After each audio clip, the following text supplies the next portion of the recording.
Imagine this. You're in the worst pain you've ever been in your entire life, and there is no cure. You've been diagnosed terminally ill, and you don't have that much time left, but in the meantime, you're in the worst pain in your entire life, and medicine's just not helping, and you decide that you want to die. The only way a doctor will allow this is through a process known as active euthanasia. What this means is that they will stop treatment, and you will go at your own time. Now, what this can mean is more pain. Stopping medication, it's going to make it worse for you, it's harder, and you have no idea when your time will come. So what Rachel argues is that active euthanasia should be allowed. What active euthanasia is a lethal injection given that will go ahead and end a person's life painlessly and easily. The American Medical Association needs to be challenged because Rachel believes that active is more humane than passive euthanasia. Life and death is decided on irrelevant grounds, and the argument of the AMA rests on a distinction between killing and letting die. And finally, the most common arguments against the AMA, the active euthanasia, are invalid. So for my first point, Rachel talks about active versus passive. Now, I've already talked about this, but active is going to be when you get that injection, and passive is going to be when a doctor's just let you go. But only one of these is allowed. Only passive euthanasia is allowed. Now, what we have to look at is what the doctors are doing. The doctors are essentially allowing a patient to die by stopping their treatment. What that can mean, as I've already mentioned, is that it can be a very slow and painful death for that person, and that's not going to be a humane way for a person to go. Passive is going to be slow, but active is going to be there on the spot. It's going to be painless, it's going to be easy for them, for their family, and they know when it's going to happen. So that's Rachel's first argument, is that active is going to be more humane than passive. So for his second point, life and death is going to be decided on irrelevant grounds. So to explain this, Rachel gives us an example. So he gives us an example of a baby born with Down syndrome. This baby ends up having intestinal blockage. So the doctors talk to the parents and say, well, do you want to go ahead and perform this surgery to stop the intestinal blockage, or would you like to let your baby die? Now here, life or death is being thought of, being discussed over the fact that this baby has Down syndrome, not over the fact that there's an intestinal blockage. Because if this baby was born, quote unquote, normal, without Down syndrome, and had intestinal blockage, the surgery would be being performed, and the baby would most likely live, as it's not a very difficult procedure. But here, they're giving the parents the option, not because of the intestinal blockage, but because of the Down syndrome.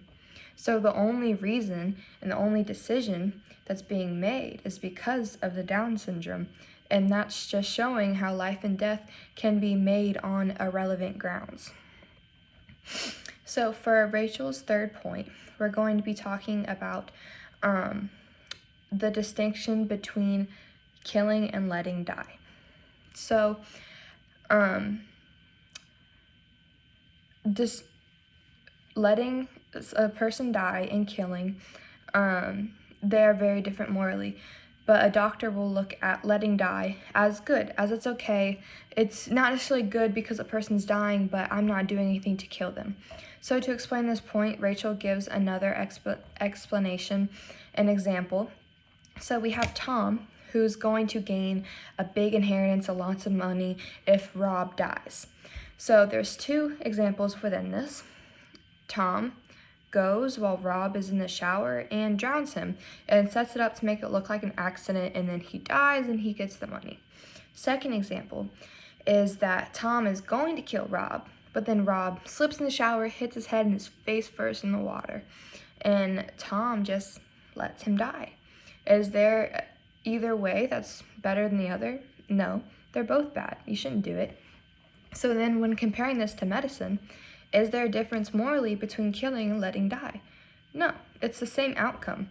Either way, the person is ending their life. The only difference is the pain that comes with it and time. So if a disease is curable, let's say, a doctor is going to feel bad either way, whether it was through active euthanasia or passive euthanasia. Either way, it has the same outcome. The patient dies and the doctor will feel bad for what he did. But Rachel's is trying to explain with this argument that there should be no difference between passive and active, because in the end they have the same outcome. So for Rachel's final point, we talk about how the most common arguments against active euthanasia are invalid.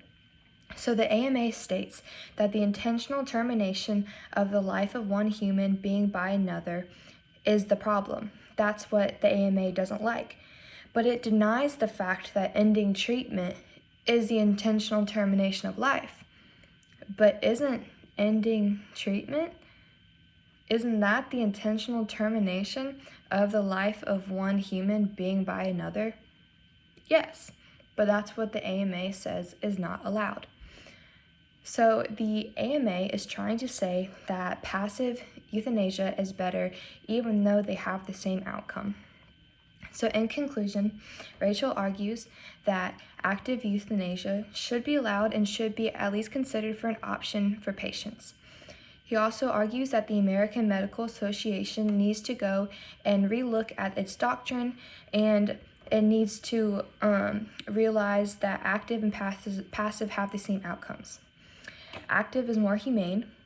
Life and death is being decided on irrelevant grounds, and that the AMA rests on a distinction between killing and letting die. And finally, that the arguments against passive are going to be invalid.